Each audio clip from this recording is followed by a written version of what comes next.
When replacing the control board, it's recommended to start by taking a picture so that you can remember where everything will plug back in.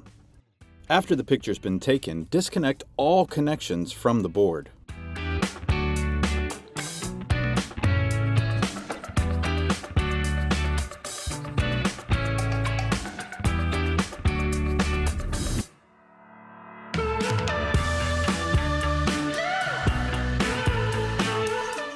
Remove the screws that attach the board to the fridge. Replace with the new board.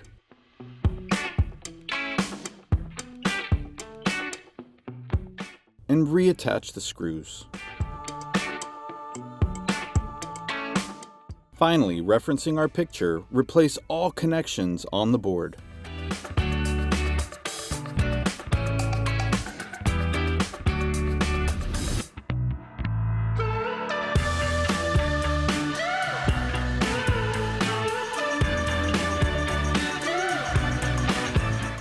Test for functionality.